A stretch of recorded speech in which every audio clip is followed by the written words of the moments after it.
When you don't have them kids, you can do things like hop in the car and drive 3 hours to Brooklyn to spend 8 hours in Brooklyn.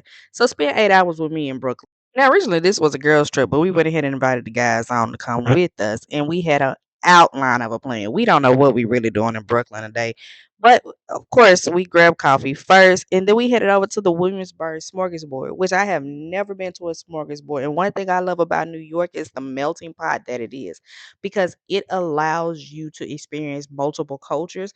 And the Williams Smorgasbord is a great place to do that because there is food from all over the world at the Williamsburg Smorgasbord.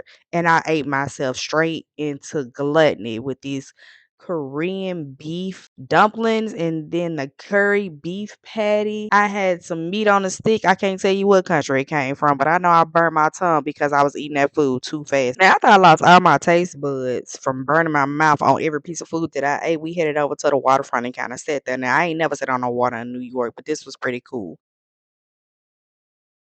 Then we headed to a vintage shop. Just walked around, went to this vintage shop. Now, everything vintage was out of my price range. So, we went to a bar to settle our sorrows because that stuff was too expensive, child. But this bar here, fine. That's been his phrase for like the afternoon.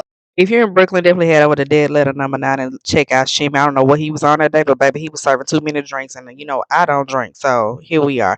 Now we hooked up with my brother Dan, who is a Brooklyn native. Took us to this rooftop, and we were able to see all the landmarks, child. Everything from the Statue of Liberty, One World Center, and the Brooklyn Bridge.